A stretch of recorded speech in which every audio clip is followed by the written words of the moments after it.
Hello, I'm Angela, and welcome to episode 54 of Living Well.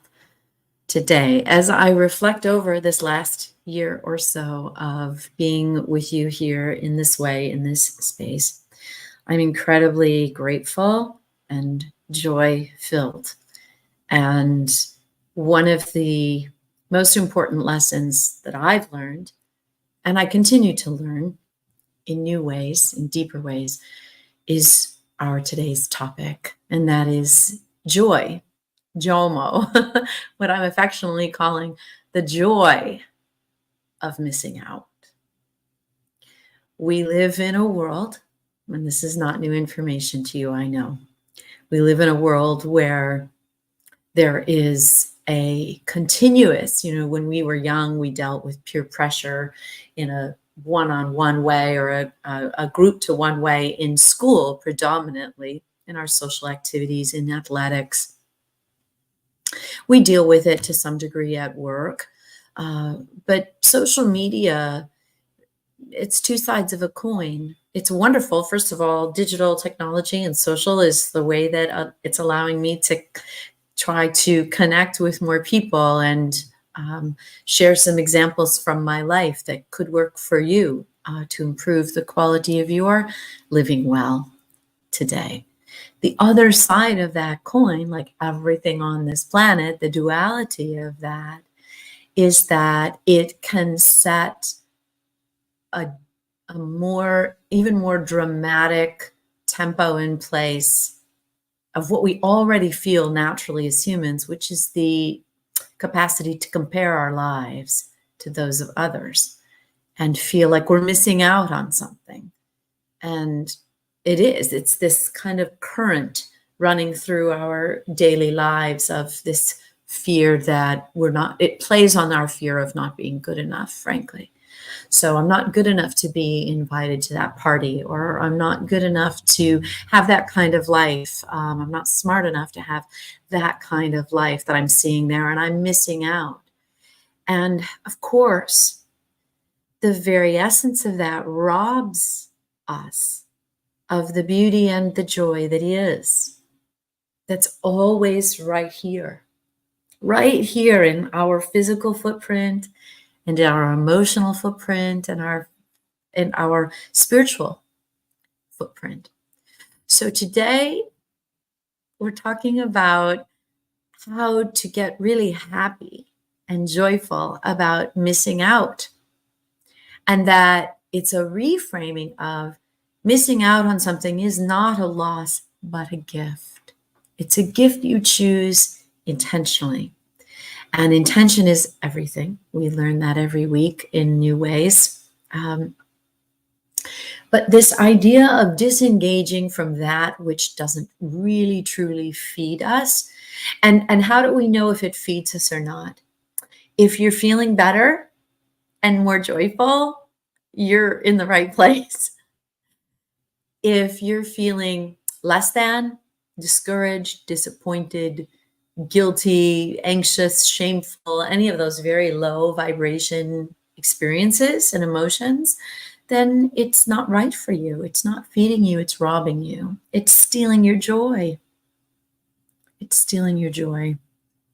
And only you get to decide in anything in this life. Only you get to decide that and give that power over to something or someone else that can take that away from you.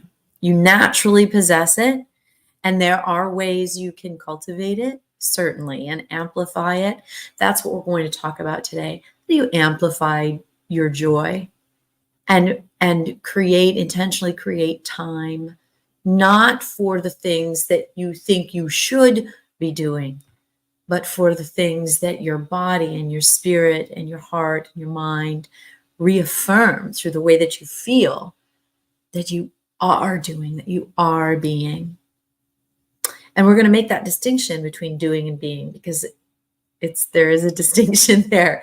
So when you can dive into the stillness, when you can dive into this notion of I am enough, I have enough, everything that is around me right now, I'm going to make intentional choices about that which really serves my joy and really gives me quality experiences. So it's all about fewer experiences, fewer, but more profound, more rich, enriching, and more fulfilling, because your natural state is one of joy. And so the more you're pulled out of that natural state, the more discontented, dissatisfied, uneasy, unrest, that restlessness, that's just affirming that you're moving away from your center and that which really serves you well. So we're talking about cultivating intentional space for freedom and intentional space for enriching your moments with quality, higher vibration, higher frequency experiences, which makes everything in your life lighter. It lifts everything up in your life. You might look at it, it's a simple single choice in a moment about missing out on that and focusing on where you are. You think it's simple. I didn't go to that barbecue because my friends were all going. I didn't go. There was recently something, a magnificent storybook fairy tale wedding at a castle on Long Island. My flight was booked. I was staying in a beautiful apartment with my friend in New York. That was the plan. My outfits had arrived, for the weekend. And it was right around the time that Asheville was hit with the hurricane. And I also, I put my home on the market, and just a lot of change. And I was weary. And I also had some work opportunities that I felt, okay, for where I'm at, I need to devote some energy to that. And I had to make a call not to go. And that was a tough call. And yet, as soon as I made it, I felt myself go, that's when you know that I was carrying some kind of burden, the thought of, first of all, the dissonance that I was having about enjoying all that partying time and laughter and all of that, while I knew my family in Asheville and all of those people were suffering.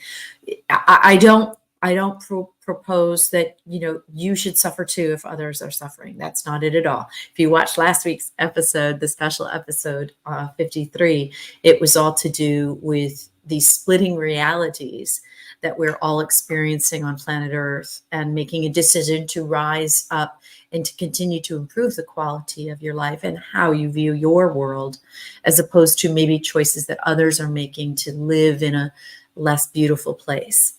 So I'm not a proponent of suffering because others are suffering, because you're less than. You can't help them when you're in suffering. But for me, I felt like I wanted to enrich my personal space. I wanted to have time to meditate and send healing energy to those who are suffering. I wanted to just be easy, go easy, be quiet, and on my own. And so I made that call, and my body immediately affirmed it was the right call for me, because I just went, let it all out, relief. And we're all feeling that. A little bit of that weariness right now. We've been through 3 hurricanes here in Florida in the last month and a half. But I look outside today, and the sun is shining, and the roses are still blooming. I still haven't had the heart to cut them back. I know I need to. It's October. I got to get them cut back. The joy of missing out. And when I saw those beautiful photographs of those beautiful people in this pristine, idyllic setting, and there was a tinge of, oh, I could have seen myself in those pictures, and how lovely. And at the same time, I remind myself, I know I made the right choice for me at that time. And so I missed some of the pretty pictures, but I gained my own dominion by making that choice. I strengthened my own dominion. Let me ask you, have you ever been in a situation where you felt like obligated to go, obligated to do something, be a part of something, and it was really, you could just feel it. It was, now, there's some things that you want to ask yourself why. If you're experiencing relief, is it because you were afraid to stretch yourself?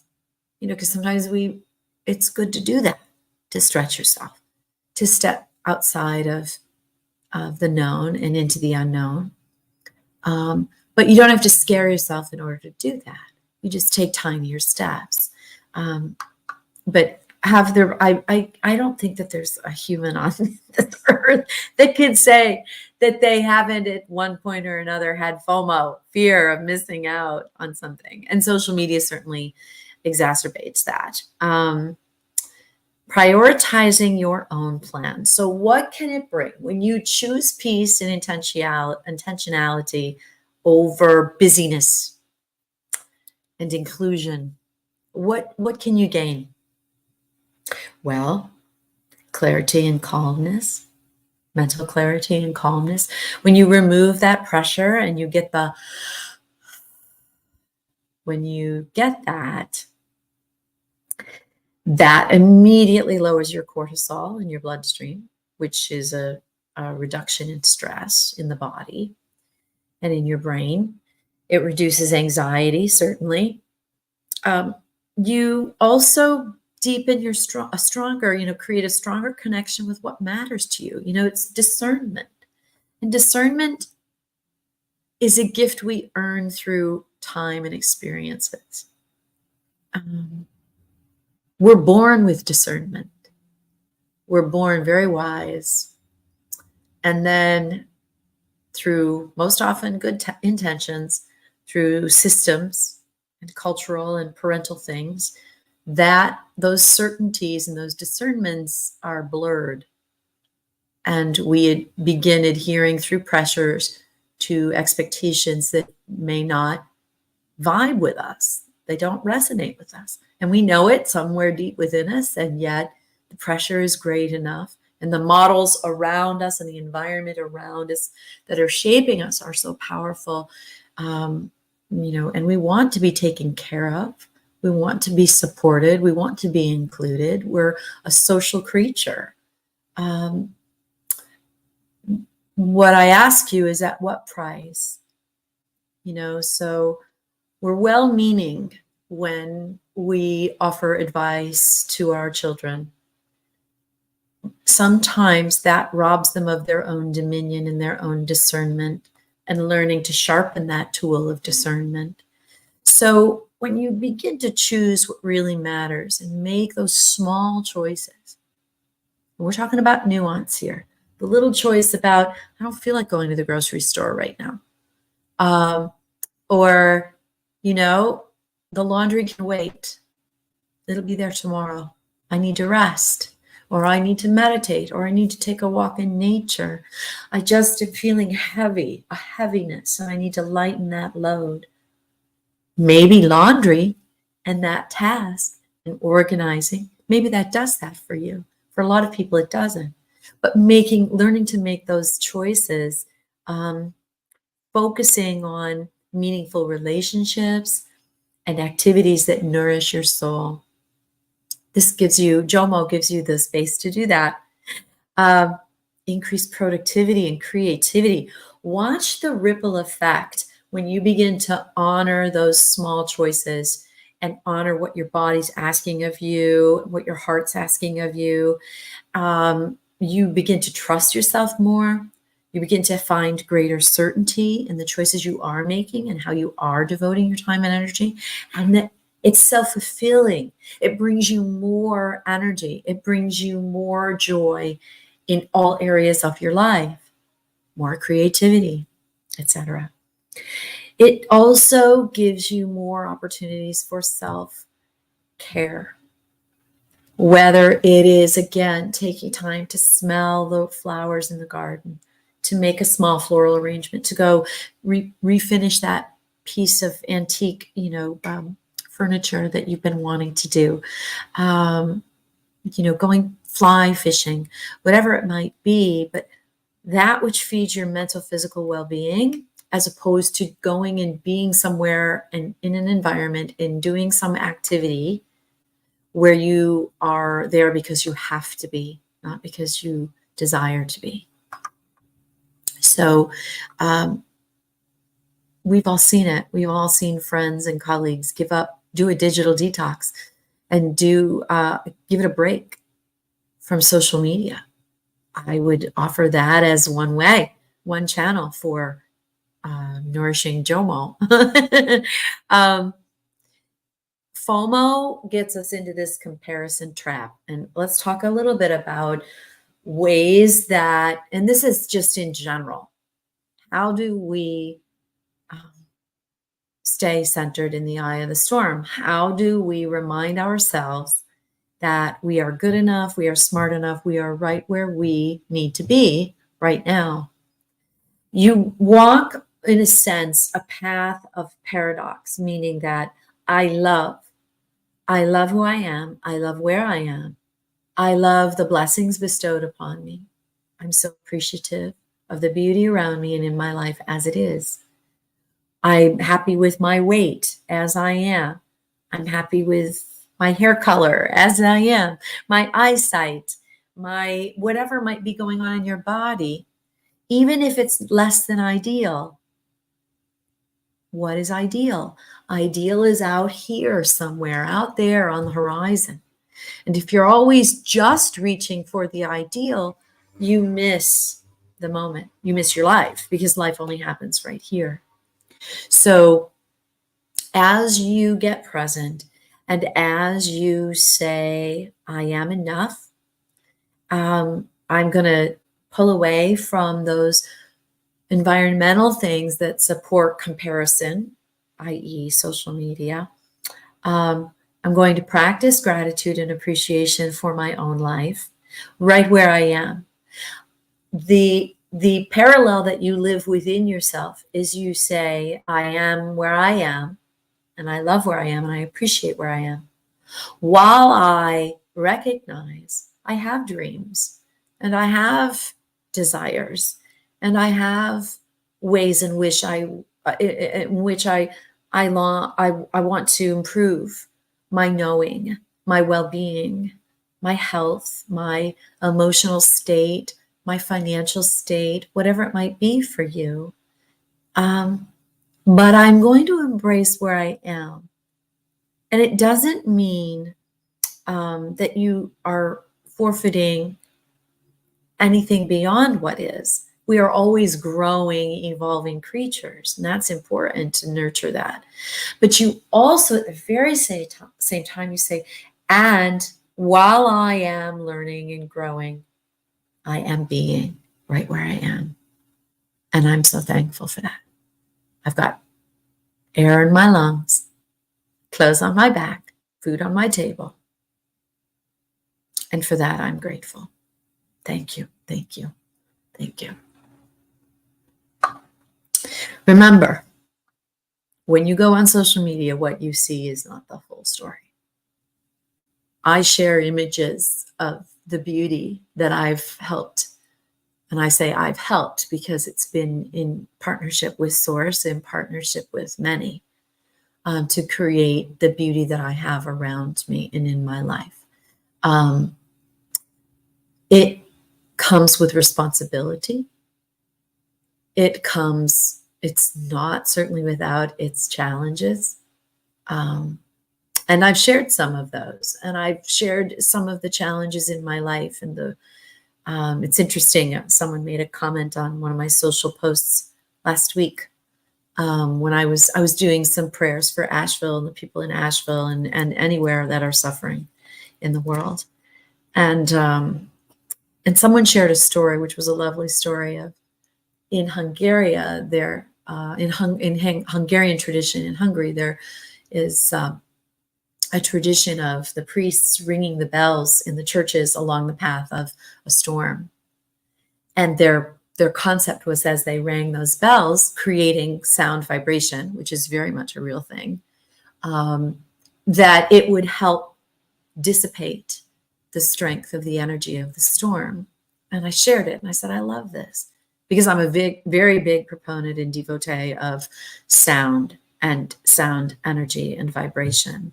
And I'm learning more and more every day with my crystal bowls and tuning forks, and I'm learning, and I have wonderful teachers.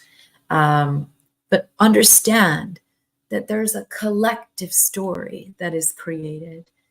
And I made that post, and someone had kind of a snarky remark about, well, isn't that nice that you live in the world that you live in and that you have the blessings that you have? A lot of people don't have that, the luxury of ringing a bell, or it was really kind of, quite nasty. And my daughter texted me. She saw it right away. And she said, I so want to say something, Mom. And I said, I know, darling. I said, just send good energy and break it up so it doesn't, so it dissipates, because oftentimes negative comments can feed more negative comments. That's the nature of it. And she said, well, so that you know, this is what I would say if I would say it, but I won't say it. I'll say it to you. And she said, if people only knew the challenges you had, the crappy life you had as a kid. And, and I thought, we have the opportunity to rewrite our memories, because it's just a construct. The past, a construct, doesn't exist anymore. It's not here. The future doesn't exist. They're just constructs.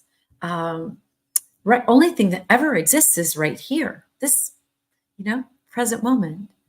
So if you've had those challenges in the past and you've had those comparisons and the things that have robbed you of joy, you didn't have the support or the love around you, rewrite that story. And I'm going to have that conversation with my daughter, because she's well-meaning, crappy life as a kid. I had so much beauty in my life as a child. I had so much danger and so much ugliness in my life as well. Real danger. And any of you who know me very personally know that. And I don't live in that place anymore, so I don't need to regurgitate it. But I see the beauty of my life. My conversations with God as a child, when he kept me safe. He at the time, I call him he at the time, because that's how I viewed God at that time. My conversations with Jesus, my conversations with my ancestors, I was very close to all of that when I was a child, and I knew I could rely on them. I knew it. I just had that sense. And I've traveled the world times over, and my grandparents and mother made sure of that. And let me give credence. My grandfather and my father did help one time with that, with ensuring that I got to travel abroad. They did play a role in that.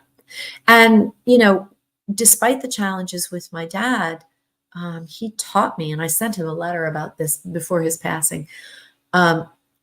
He taught me entrepreneurship. He taught me courage. Even though he was often a coward, he also was very brave at times. Two sides of the coin. He taught me about nature and animals and taking care of things, being organized, the importance of taking care of the things that matter to you, respect for the things that you work hard for. He taught me my work ethic.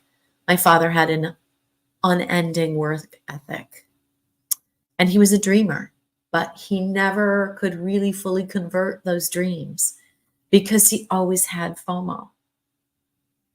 He always thought he wasn't good enough, or wasn't in enough places, or wasn't shaking the right people's hands, or so there was always this feeling of lack, not being good enough, not being smart enough, not being handsome enough. And my dad was a handsome man.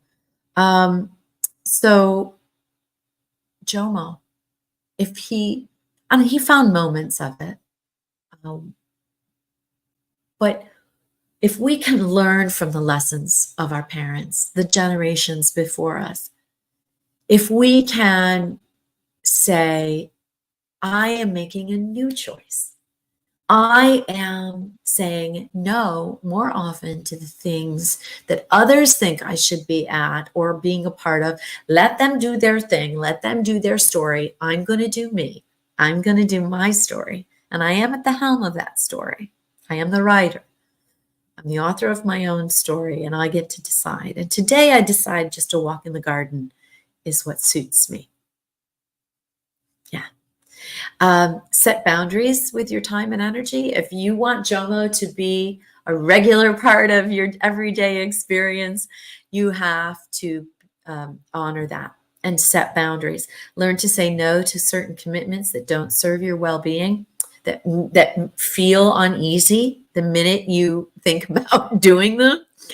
Your time is a precious, precious resource. Your body is your most precious resource, and time is another one. So embrace that downtime, embrace your rest, plan regular periods of rest, whether that's a weekend with no plans. I'll have people say to me, so what are you doing this weekend? I don't know.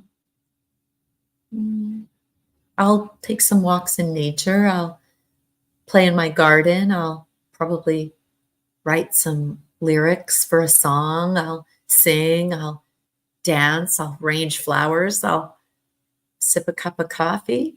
I'll read a book. I'll paint.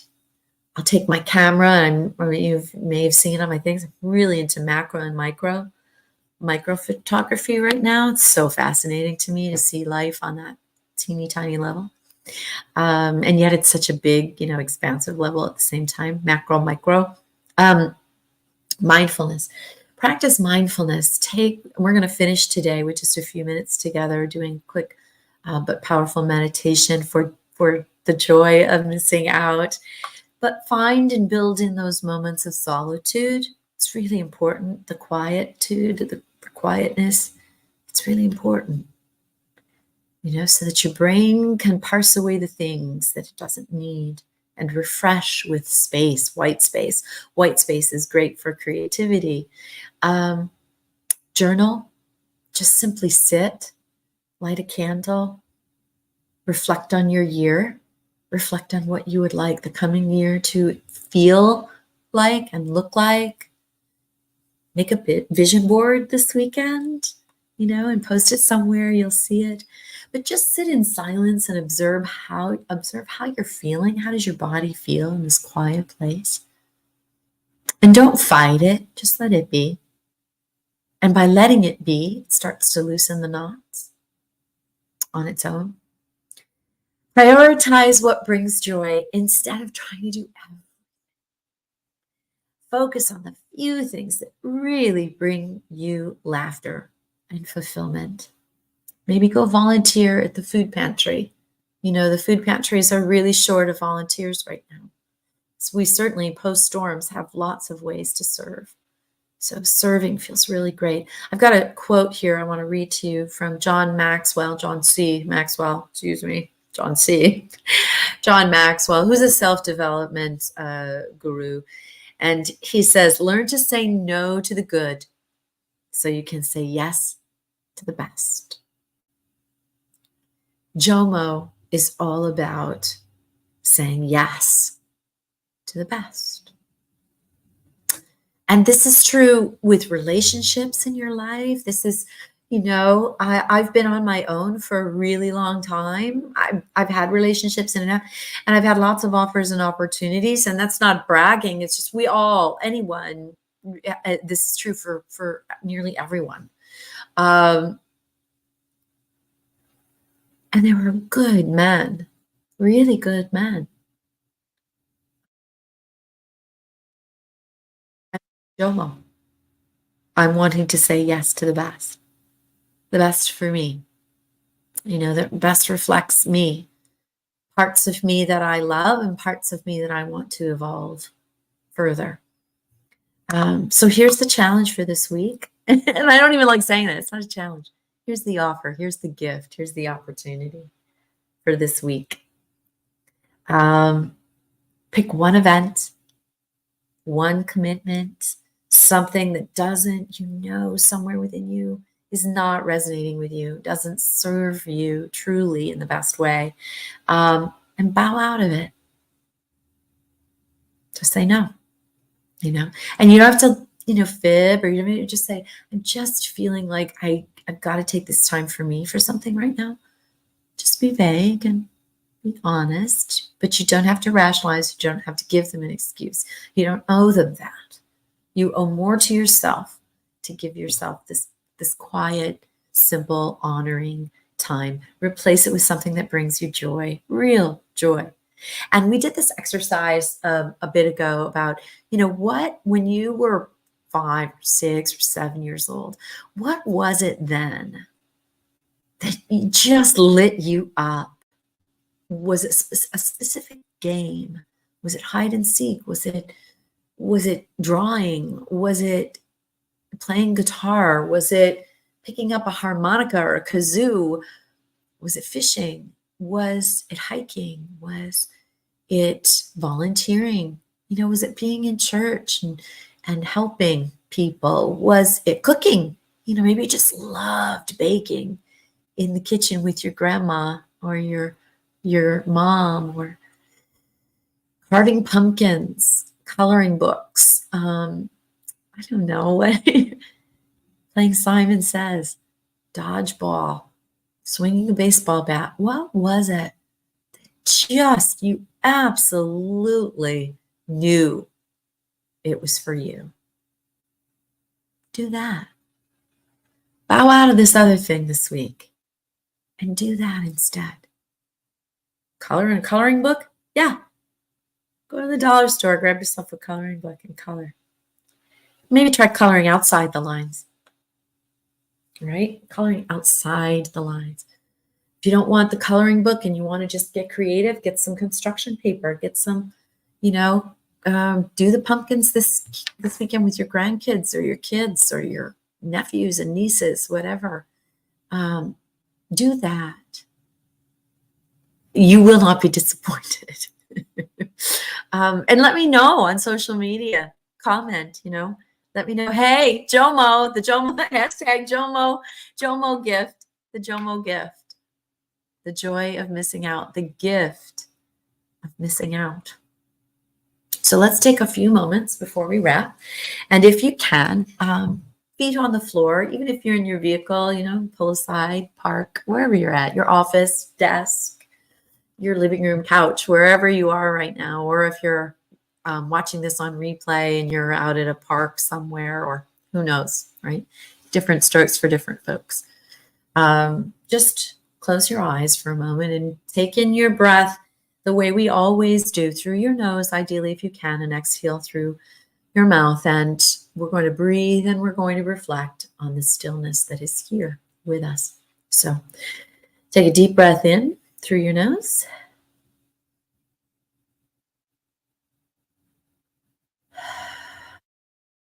Exhale through your mouth, and again, in through your nose.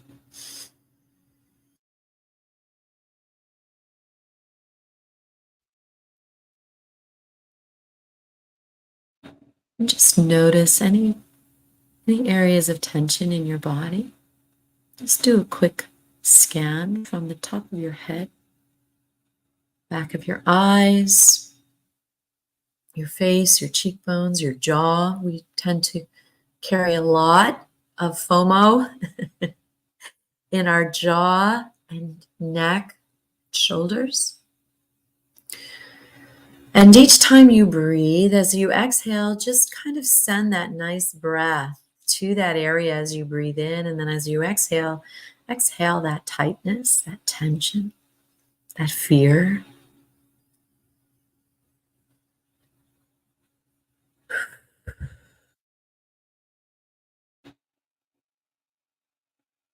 Now move down to your chest and your belly area.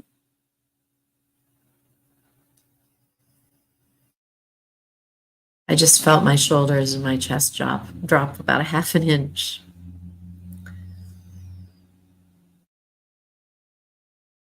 Now your hips and your thighs.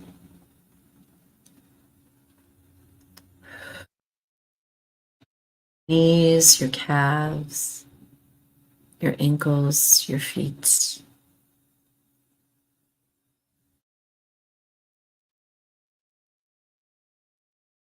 Just feel everything letting go, letting go. You're letting go of all of the noise, the distractions, the expectations, the deadlines. You're exactly where you need to be. There's nothing to prove, nowhere else you need to go, nothing to chase, reach for, grasp onto. Everything where you are is just right for right now.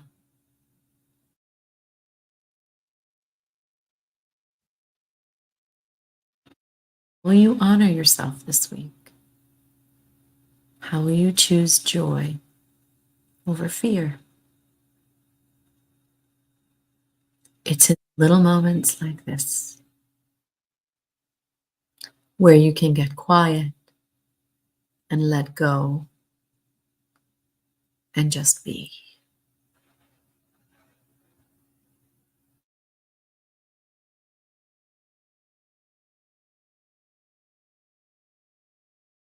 Now, if you can, open your eyes when you're ready. I just want you to take your hands here in the center at your heart. And I want you to mindfully connect heaven and earth right where you are. So you're going to extend one hand up and one hand down as best you can. Then reach and stretch, which feels so good. Always, always. And exhale and bring your hands back to center. This is from Donna Eden, the Eden Method. They do her energy exercises every morning. About 7 minutes it'll take you. It's really, really good. We've gone through it many times before. Look her up, the Eden Method, Donna Eden. And again, stretch and connect heaven with earth. Breathing in, stretching, stretching, and exhale. Thank you for joining me today, for joining in the joy of missing out on everything else and being here with me, for you, for us. And as you explore the little moments of JOMO, remember and remind yourself, let go of the guilt of not doing this event or not being there or doing whatever. Let go of that. There's no room for that anymore. And embrace that it's not about doing it all. It's about doing what brings you joy and peace. And the more you can do that for yourself, you benefit, your family benefits, your colleagues, your employees, whomever you collaborate with, they all benefit. Missing out is a gift, not a loss. And it will keep giving. It's the gift that keeps on giving. I hope you take the JOMO gift, hashtag JOMO gift, share with me on social, and discover as you move into the remainder of this week and your weekend and into the beginning of next week before we see one another again, and discover the beauty and the freedom of doing less, the beauty of less.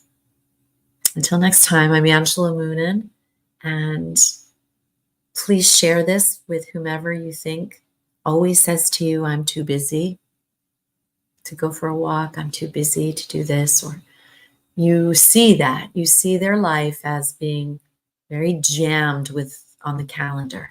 Share this with them. Do something joyful and of gratitude together for living well today. God bless. Stay mindful and be joyful.